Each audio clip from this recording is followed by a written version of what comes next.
Assalamualaikum warahmatullahi wabarakatuh.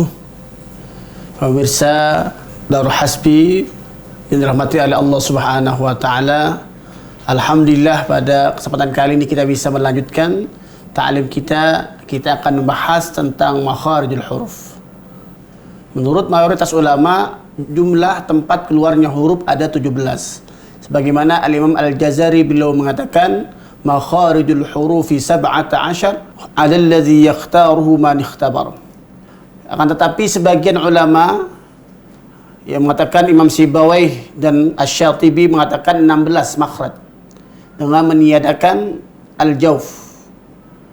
Maka menjadi 16. Sebagian lagi Al-Farra membagi menjadi 14 makhraj dengan meniadakan al-jawf. Kemudian lam, nun dan ra menjadi satu makhraj dan menjadi 14. Akan tapi menurut muhaqqiqun, para ulama as-sahih al-mukhtar, dikatakan Indal Khalil bin Ahmad al-Farahidi, kemudian Imam Makki bin Abi Talib dan Abi Qasim al-Hadli, beliau mengatakan jumlah makharijul huruf ada 17. Makhraj yang pertama adalah al-jawf. Ya, apa itu al-jawf? Al-jawf dikatakan al-faraghul ladzi bidakhilil fami wal halqi. Al-jawf adalah rongga tenggorokan dan rongga mulut. Jadi huruf-huruf yang keluar dari rongga, dari pangkal tenggorokan terus mengalir sampai akhir mulut kita. Dan huruf yang keluar ada 3, yaitu huruf-huruf mad. Alif, kemudian waw sukun sebelumnya dhammah, dan ya sukun sebelumnya kasrah. Sebagaimana Imam Jazari mengatakan, fa'aliful jawfi wa ukhtaha wahi hurufu maddin lil hawa'i tantahi. Sebagian nusakh mengatakan lil jawfi alifun wa ukhtaha wahi hurufu maddin lil hawa'i tantahi.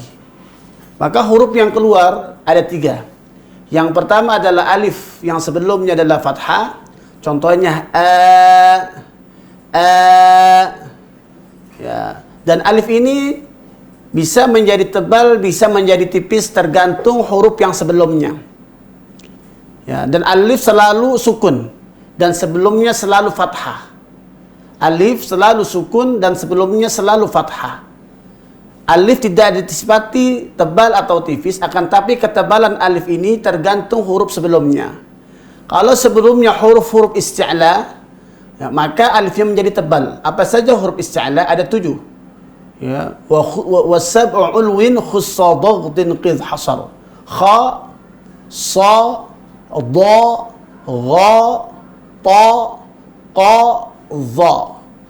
Jikalau alif ini sebelumnya adalah huruf isti'la, salah satu huruf isti'la maftuha, maka menjadi tebal. Contohnya qa, wa qala khalidina fiha, kha, qa, wa mallahu bighafilin amma ta'malun. Maka alifnya menjadi tebal. Gha. Contohnya lagi huruf dhad sebelumnya. Dha. Karena huruf sebelumnya adalah huruf isti'la maftuha berharakat fathah, maka alifnya dibaca tebal. Dan sebaliknya, jikalau alif ya sebelumnya adalah huruf istifal. Apa itu huruf istifal? Adalah selain huruf isti'la, maka dibaca tipis. Contohnya qul a'udzu birabbin nas. Nas juga nas bil batil. Jangan baca bil batil. Nah, hati-hati. Jikalau ada huruf alif sebelumnya setelahnya huruf isti'la, maka harus berhati-hati karena sebagian ada baca bil batil.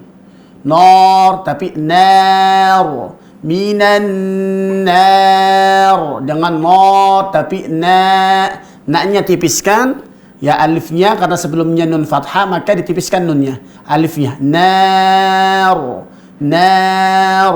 Tahtihal anhar. Sama juga anhar. Jangan dibaca anhar. tapi anhar. Nah ini hati-hati, jangan mencampur yang tebal ditipiskan atau yang tipis ditebalkan. Jadi kalau ada alif sebelumnya adalah huruf isti'la maftuha berharakat fathah, maka alifnya ikut terbawa tebal. Jikalau ada huruf dan tidak melihat huruf setelahnya. Dan hati-hati kalau ada huruf ya, alif sebelumnya huruf isti'la dan setelah alif itu huruf istifal, maka dibaca tipis. Ya, dibaca tebal, tidak mengikuti harokat setelahnya. Alif mengikuti huruf sebelumnya. Alif mengikuti huruf sebelumnya. Dan sebaliknya jikalau alif sebelumnya adalah huruf istifal, maka alifnya dibaca tipis, dibuka. Na, ka, wa kana, wa kanu, ya. Kemudian yang kedua, ya, dan posisi huruf alif ini lidahnya datar. La yang huruf-huruf istifal, kecuali huruf isti'la maka lidah belakangnya menaik tinggi ke langit-langit atas. Ka, ba, ta, sa,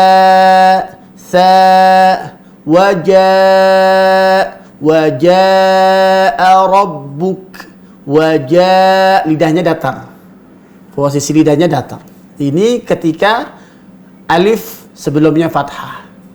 Kemudian kalau ada huruf wawu sebelumnya adalah dhammah, maka bibirnya dimonyongkan. Lidah belakangnya naik. Lidah belakangnya naik dan bibirnya dimonyongkan. Contohnya, Qul ya ayyuhal kafirun. Kafirun. La a'budu ma ta'budun. Maka dibaca dimonyongkan bibirnya dan lidah belakangnya naik ke belakang. Ta'budun. Ta'budun. Ya. Kemudian al-jauf yaitu ya sukun sebelumnya kasrah, maka posisi lidahnya, tengah lidahnya naik ke langit-langit. Ya, naik ke langit-langit, sedangkan ujung ya, dan belakang lidahnya turun agak ke bawah. Fi kafirin, kafirin. Kalau dhammah kafirun, kafirun, kafirin. Nah, kesalahan-kesalahan yang sering terjadi ketika pengucapan huruf-huruf al-jauf atau namanya huruf al-jaufiyah atau al-hawaiyah, itu yang pertama adalah mencampur dengan suara hidung. Contohnya nar, wajah, tidak boleh mencampurkan dengan suara hidung. Na dengan na, dan tidak boleh suaranya itu ngeriung. Suaranya itu masuk ke rongga hidung, tidak boleh. Na, tidak na, ba, itu kesalahan yang pertama. Kesalahan yang kedua, ketika huruf alif sebelumnya adalah huruf tipis, maka ditipiskan.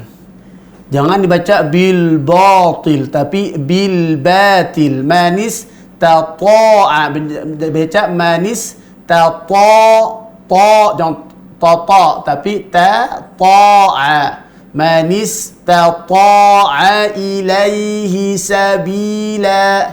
Jadi tidak menebalkan alif kalau sebelum alif itu adalah huruf istifal, dan tidak menipiskan alif kalau sebelumnya adalah huruf isti'la. Kemudian selanjutnya, kesalahan yang ketiga, tidak memonyongkan bibir ketika pengucapan huruf wawu sukun sebelumnya adalah dhammah, ya. Jadi dimonyongkan bibirnya. Kafirun, kafirun. Posisi lidahnya, ujung lidahnya, bibirnya dimonyongkan dan posisi lidah bagian belakangnya naik. Itu namanya al-jauf. Jadi al-jauf hurufnya ada 3. Lil jaufi alifun wa ukhtaha wahi hurufu maddin lil hawa'i tantahi. Atau disebutkan fa aliful jaufi wa ukhtaha wahi hurufu maddin lil hawa'i tantahi. Maka diperhatikan, ketika pengucapan huruf jauf itu, maka sebagaimana dia mengucapkan huruf fathah, dibuka. Ketika dia ya sukun sebelumnya kasrah, maka seakan-akan dia mengucapkan kasrah. Ketika dia waw sukun sebelumnya dhammah, maka seakan-akan mengucapkan huruf dhammah. Dipanjangkan.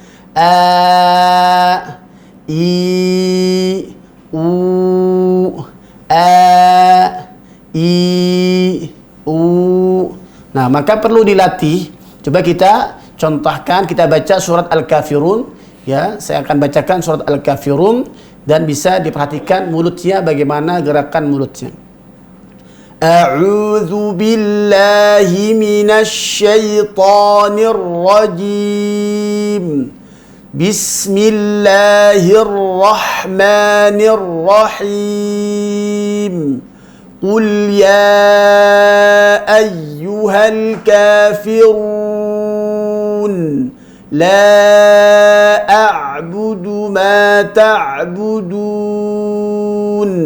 wa la antum 'abiduna ma a'bud wa la ana 'abidun ma 'abadtum wa la antum 'abiduna ma a'bud. Maka diperhatikan, ketika ada waw sukun sebelumnya dhammah, perhatikan kafirun, ta'budun. Nah, maka diperhatikan ketika pelafalan daripada huruf al-jauf, mengalir dia. Kenapa dinamakan al-jauf? Karena dia tidak bersandar kepada bagian tertentu. Ya, kalau kita pegang yang ada ihtizaz, getaran daripada pita suara tidak kita temukan bagian yang terbentuk daripada anggota pelafalan, maka harus mengalir dari pangkal tenggorokan sampai habis suara ingin kita ucapkan. Kalau 2 harakat, 2 harakat. Kalau 6 harakat, 6 harakat.